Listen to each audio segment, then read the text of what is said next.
Welcome to the Treasure Coast Unitarian Universalist Congregation in Stuart, Florida. Today is February 13th, 2022. My name is Deb Harris and I'll be your worship associate for today.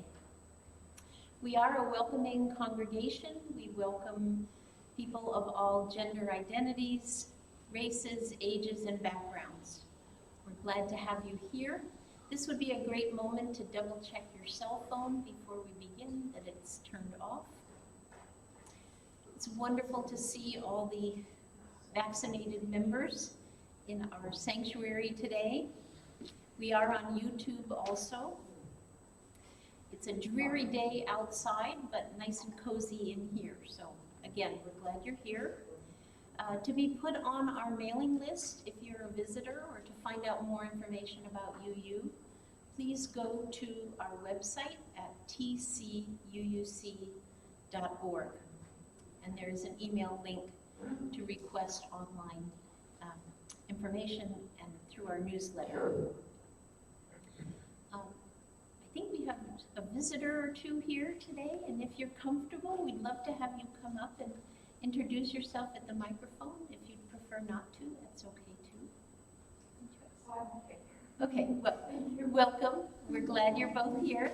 Thank you for coming. Want to come up?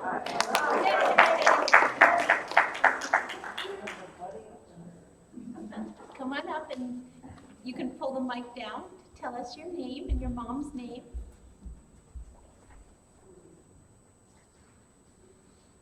I'm Skyla, and my mom is named Zoe. Great.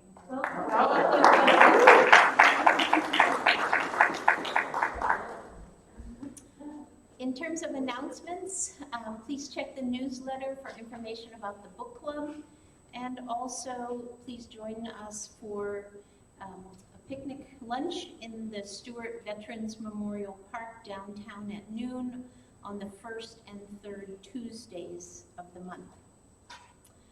A big thank you to those who are helping with today's service. Jackie Robbins for her beautiful music always, our greeters and ushers, and our host Karina Poloni.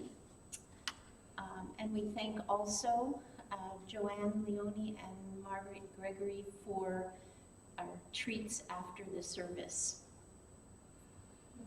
We're now going to light our chalice. Oh, I'm sorry. David and Judith brought the coffee. Oh, and David and Judith brought coffee. Oh, well, that'll be very welcome. Yay! Thank you for that. All right. Our chalice lighting words in honor of Valentine's Day are by Maureen Killeran. Love is the aspiration, the spirit that moves and inspires this faith we share. Rightly understood, love can nurture our spirits and transform the world. May the flame of this chalice honor and embody the power and blessing of the love we need, the love we give, the love we're challenged always to remember and to share. And with Valentine's Day approaching, focusing on our 6th UU principle to affirm and promote the goal of world community with peace, liberty, and justice for all seemed appropriate. The first words I'd like to share with you on that goal are in our gray hymnal, number 434. May we be reminded here of our highest aspirations and inspired to bring our gifts of love and service to the altar of humanity. May we know once again that we're not isolated human beings, but connected in mystery and miracle to the universe, to this community, and to each other. The linking of the word love to the word service makes sense to me. There can be no peace, no justice, and no community without love. One of the most persuasive speakers on love and service was Mother Teresa. And so I thought today would be a good day to have some words from her.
Love is the spirit of this church, and service is its law.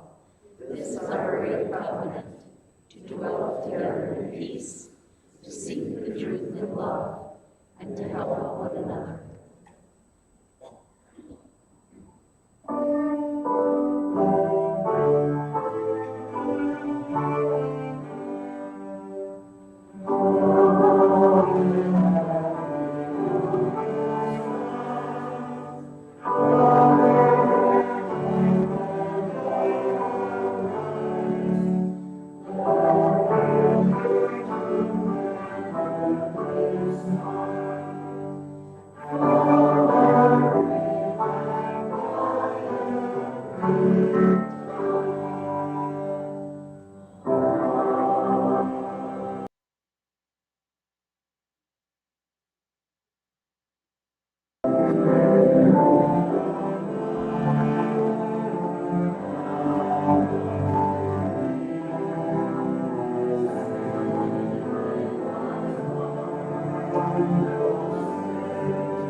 Do you use make good lovers? Our closing hymn today is a beauty.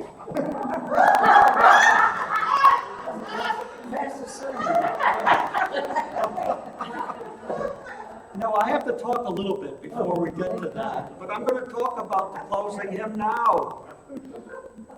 Touch the earth, reach the sky. That's quite a metaphor for the package we all are. Spirituality and earthiness, nature and spirit. The Jewish convert to Christianity, known as St. Paul, put it well in another phrase.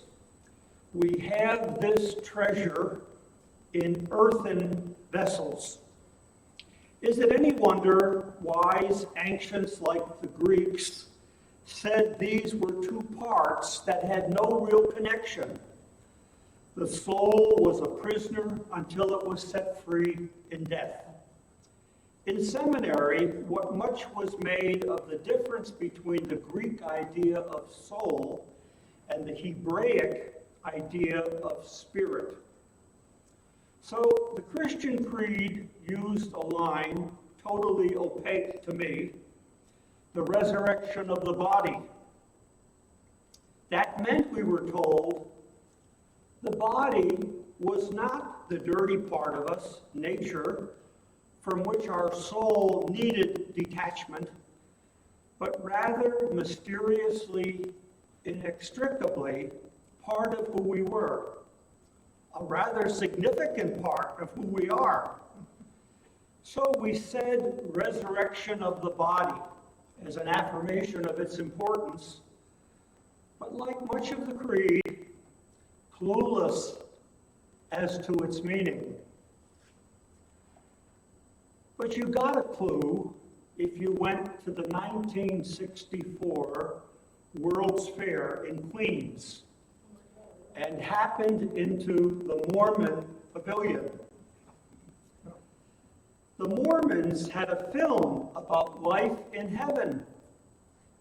Everyone of all ages in flowing white robes.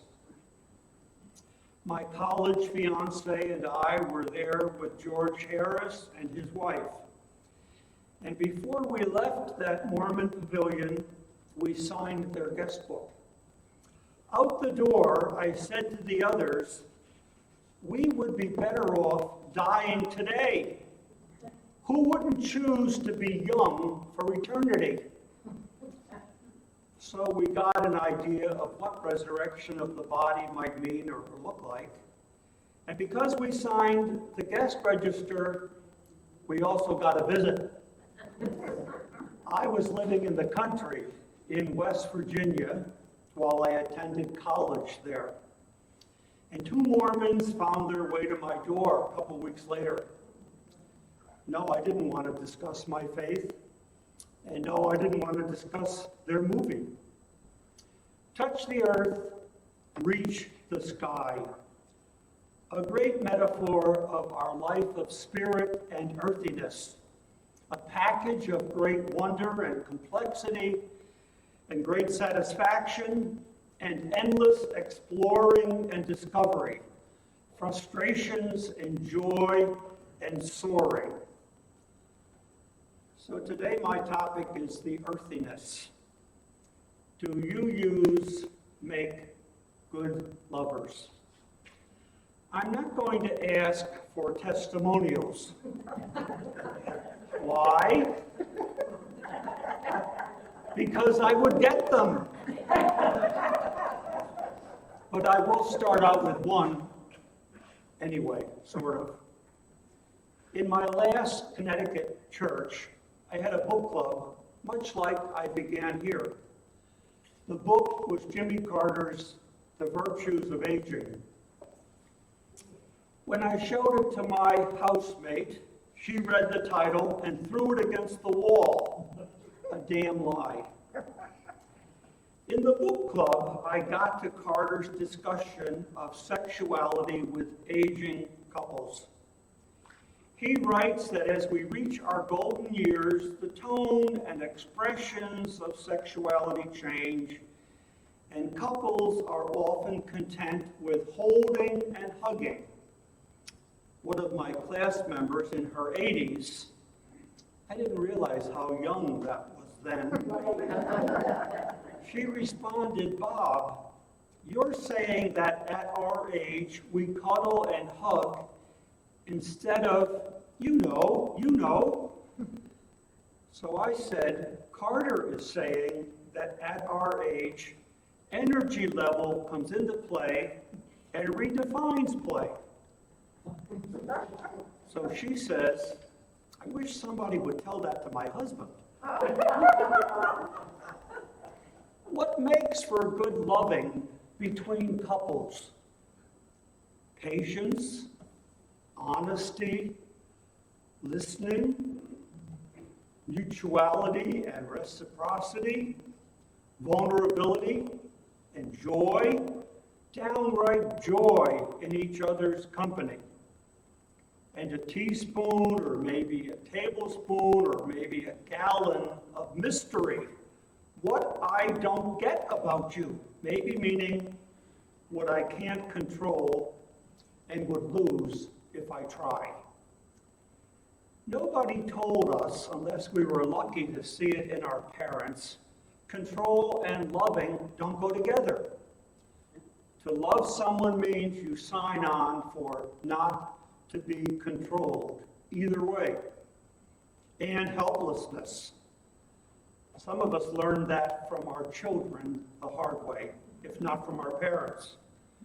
Control or attempt at often means the death of love and relationships.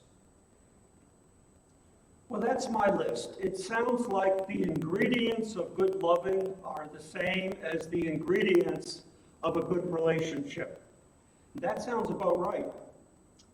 What I've missed, send an email or bring it up at the park Tuesday, maybe disguised as a Netflix suggestion. I thought for today a sermon about loving the day before Valentine's Day, which I have never observed for a church sermon. I thought for today I should just give Karina a list of videos, not like the inspirationals I have found now for about 2 years, a list like Fools Rush In Where Angels Fear to Tread, kind of feeling that today. What Kind of Fool Am I? What's Love Got to Do with It?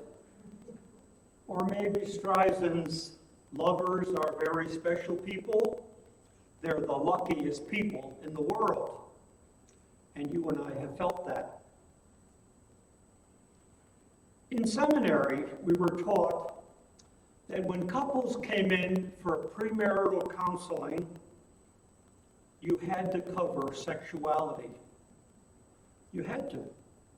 Whether they were much older than you or thrice married, you had to cover, you know. I did many weddings with priests because one of the couple was from his church. So at the end of the ceremony, the priest always prayed for the fruit of this union. So when I married couples with one or both Catholic, I was doing the service alone because one or both was divorced and the priest couldn't participate. I would always ask if they wanted me to end with the prayer for fruit. Usually they had all they needed in that department. Incidentally, also in a class for premarital counseling, it was suggested that if you were officiating for a couple, one or both of whom had been divorced, you were supposed to be sure the person you were remarrying was not at fault in the prior marriage. And you didn't have to be in the field very long to discover that was a fool's errand. I thought I covered that simply by asking, what did you learn? Because we all hope to learn something when things don't work out. Do you use make good lovers? They should, because we are people of principles. Our first principle, the inherent worth of every person, we know applies to gays and straight. This is 2022. Are there people who would limit our saying or our loving or our affirming gay people? What can we do about people who won't be updated? And we know our first principle also applies to people of color. All colors, even white, but not especially white. And I hope that in our lifetime, we'll see more and more American people recognizing that and realizing that. and of course to all relationship lifestyles. So of course the inherent worth of every person applies to the one I love. On that subject, the word inherent reminds me that the person I am lucky enough to love doesn't exist just for me and my needs. I've said before, when I first made the leap, I thought I knew what I wanted out of it. Intimacy, a meal plan. I didn't give too much thought to what she wanted or needed. It comes up with or without forethought. And others of our UU principles should contribute to our loving. Acceptance of one another, search for truth and meaning, right of conscience, goal of world community with peace, liberty, and justice for all. Respect for the interdependent web. Maybe Aretha Franklin's theme song, R-E-S-P-E-C-T, should have been on my list. Because who of us in love hasn't learned the value of hearing what that means to our significant other? One thing we don't want to hear is, "You will respect me," unless we need to, and we can still learn. One of my favorite lines of poetry is Robert Burns', pardon my Gaelic, but something like, "O wad to God the gift he gie us, to see ourselves as others see us." And then something like, "It would save us from many a foolish notion." Even through the eyes of love, maybe especially through the eyes of love, we get a glimpse of how we come across, how our words register, when silence is called for, when to take more breaths before we speak. Loving words can be jarring. The more jarring they seem, the more we need to hear them. But who of us in love hasn't been grateful to hear from the one who loves us? Because otherwise, we might not hear it at all and dig ourselves deeper in a hole.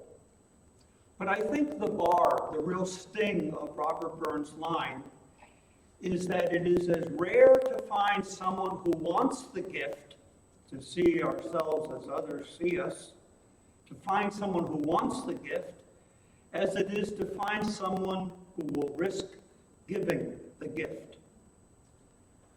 I've always been grateful to an older and wiser coworker in a hospital cafeteria dishwashing room where I had a part-time job between high school and college, a coworker who said to me after a fist fight between two 18-year-olds, a fight in which I thought I had done well, she said to me, "If you are going to work with people, you will have to learn to be patient." At the time, that stung more than the fight, and the gratitude for it took a while.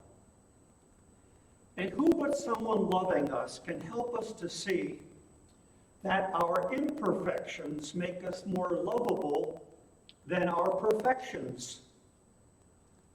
Our perfections are a shorter list than we might think, and best come into play at salary negotiation time, where they used to. And then we might be talking bluff and bluster and finesse. But not with the people who love us, who know us, as we used to say, warts and all. It's a good thing, I believe, to remember it is our imperfections that make us lovable. Knowing that seasons us with a bit of humility, and that helps us to see that most other people are about the same. And so acceptance and encouragement and downright appreciation for the you, that's Y-O-U, the you in you, that should be something you use are good at. if our principles apply to our closest humans, even, maybe especially, the very closest, the one in the mirror. Then judgment has to go. Who needs that? It was once thought to be God's business, but that God had to go. Just like it didn't help your relationship with a certain parent if you often heard, just wait till that parent gets home. Do you use make good lovers? What was I thinking? Maybe I should just have called this warts and all. Write that on the little card you give with the flowers or candy tomorrow. I love you, warts and all. Maybe not.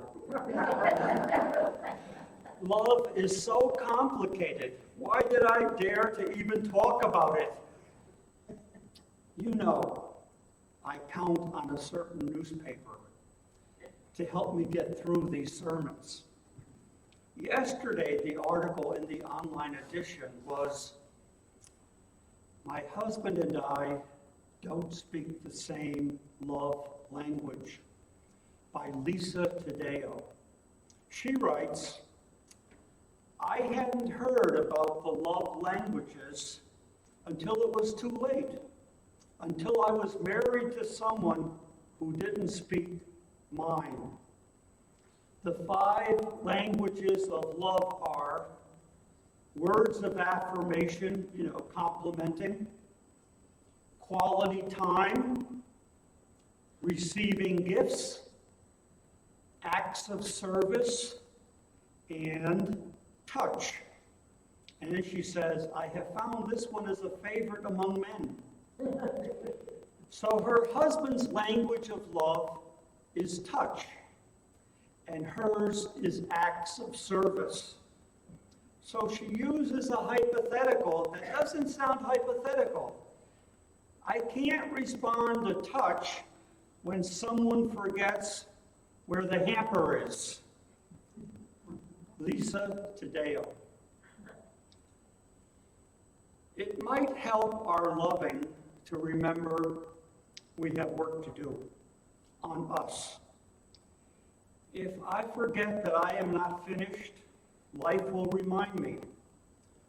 We learned belatedly that you don't wed, you better not, hoping to change the other person. So the attitude of grateful for who you are and grateful you are with me primes us and prepares us for all that will come our way, even when survival, not gratitude, is more the issue, like what we've all faced the last 2 years and still are.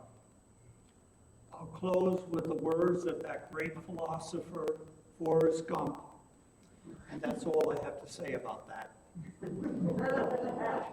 But don't forget the closing hymn. The closing hymn 301, "Touch the earth, reach the sky." I'd like us to sing the first verse.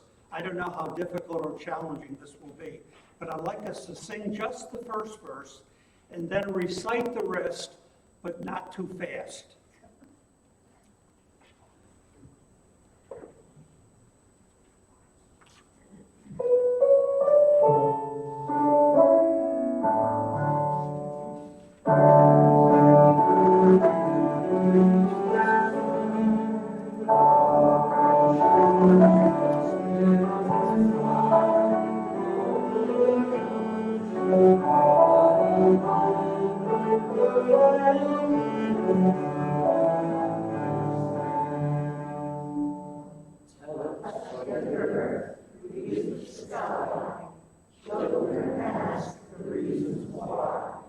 In our lives, the answers show, and by our love, they learn and grow. Touch the earth, reach the sky, all are born, and all shall die. Life is the time left in between, to follow the star, to build a dream. Touch the earth, reach the sky, hug the laughter, feel the cry. May we see where we can give, for this is what it means to live. Touch the earth, reach the sky, soar with courage ever high. Spirits joining as we fly, to touch the earth, to reach the sky.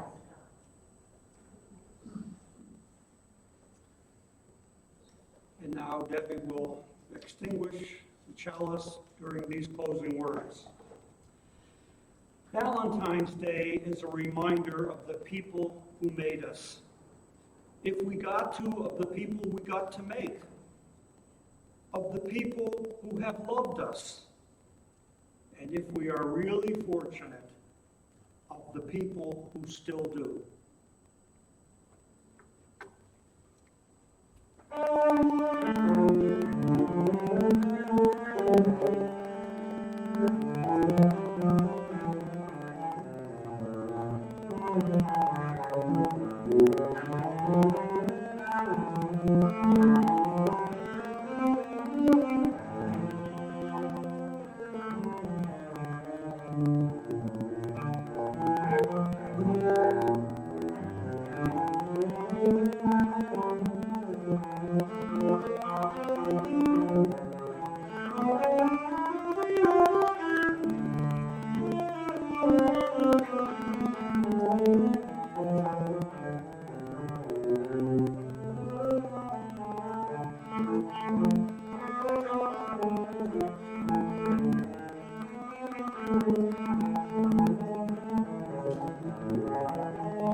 Now, where would this Valentine from Joanne and Marguerite and others be happening? In the hallway, outside, or what?